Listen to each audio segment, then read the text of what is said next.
నమస్కారం పిల్లలు. నేను చందన మరియు అందరికీ తిరిగి స్వాగతం.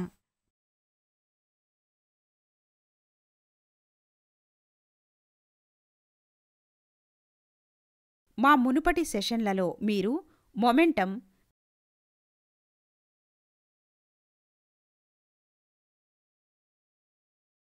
రెండవ గమన నియమం మరియు రెండవ గమన నియమం యొక్క అనువర్తనాలను గురించి తెలుసుకున్నారు.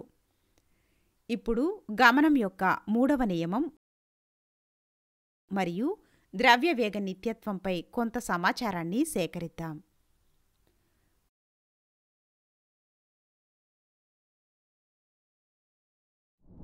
అభ్యాస ఫలితాలు.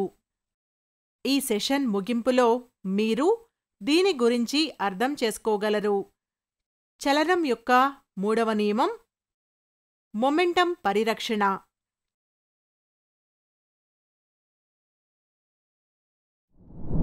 కీలక పదాలు: చలనం, బలవంతం, చర్య, స్పందన, ఊపందుకుంటున్నది. సెషన్ను ప్రారంభించే ముందు ఈ సెషన్ యొక్క కాన్సెప్ట్ మ్యాప్ను చూద్దాం. మొదటి రెండు చలన నియమాలు అనువర్తిత శక్తి కదలికను ఎలా మారుస్తుందో తెలియజేస్తుంది మరియు శక్తిని నిర్ణయించే పద్ధతిని అందిస్తుంది. మూడవ చలన నియమం ప్రకారం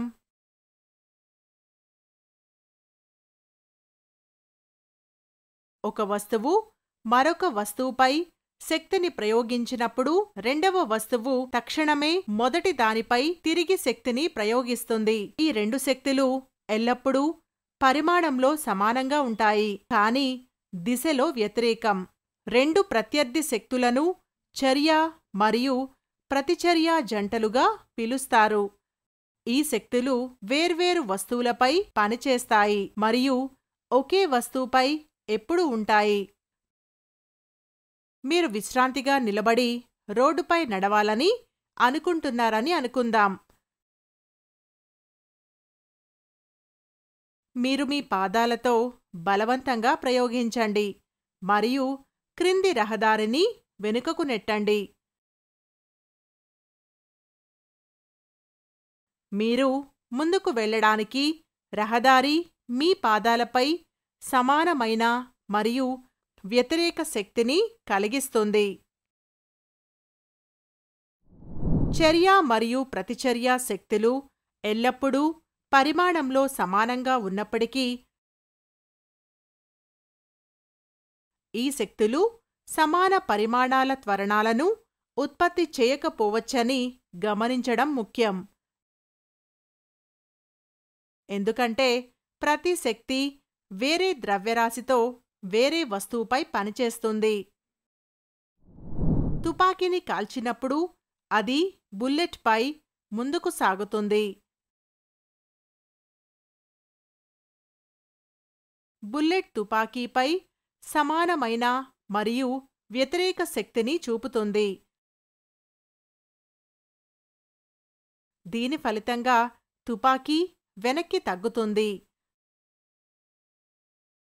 తుపాకీ బుల్లెట్ కంటే చాలా ఎక్కువ ద్రవ్యరాశిని కలిగి ఉన్నందున తుపాకీ యొక్క త్వరణం బుల్లెట్ యొక్క త్వరణం కంటే చాలా తక్కువగా ఉంటుంది.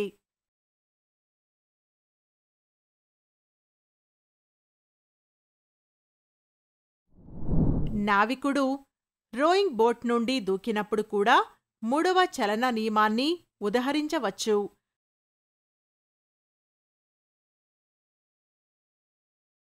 నావికుడు ముందుకు దూకుతున్నప్పుడు పడవలోని శక్తి దానిని వెనుకకు కదిలిస్తుంది.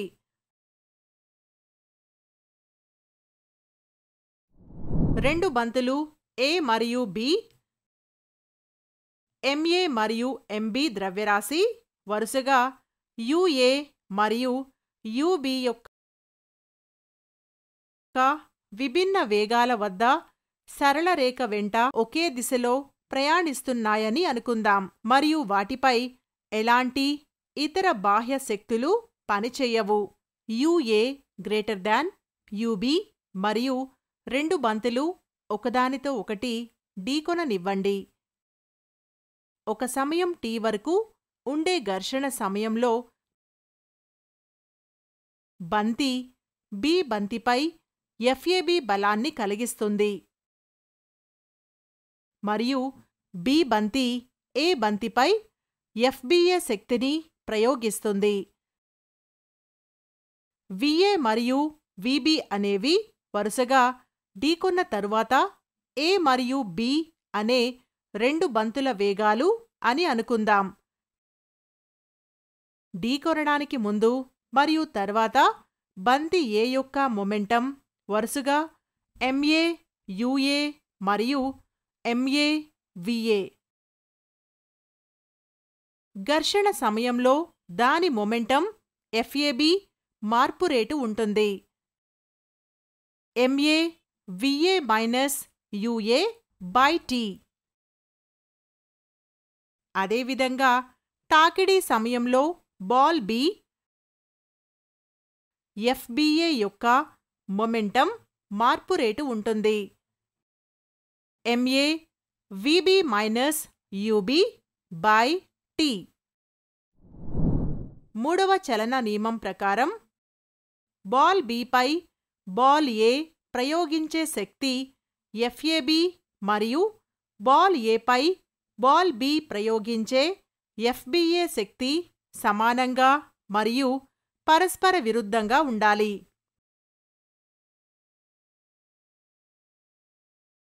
కాబట్టి FAB minus FBA. MA VA minus UA by T MB VB minus UB by tea.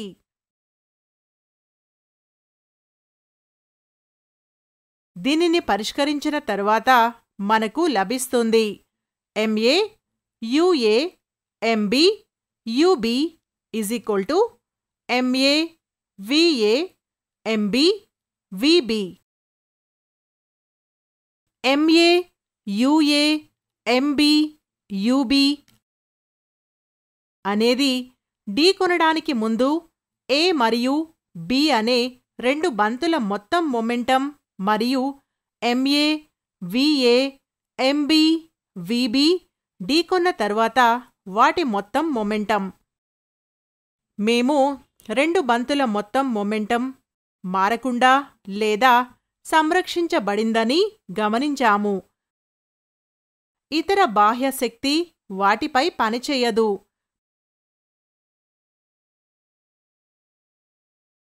సిస్టంపై నికర బాహ్య శక్తి లేనప్పుడు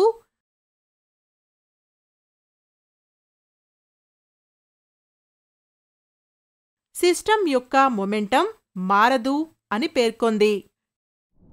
గుర్తుంచుకోవలసిన అంశాలు: ప్రతి చర్యకు సమానమైన మరియు వ్యతిరేక ప్రతిచర్య ఉంటుంది మరియు అవి రెండు వేర్వేరు శరీరాలపై పనిచేస్తాయని మూడవ చలన నియమం పేర్కొంది.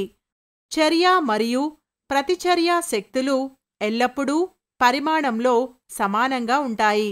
ఈ శక్తులు సమాన పరిమాణాల త్వరణాలను ఉత్పత్తి చేయకపోవచ్చు. ఒక వివిక్త వ్యవస్థలో అంటే నికర బాహ్య శక్తి లేని చోట మొత్తం మొమెంటం సంరక్షించబడుతుంది.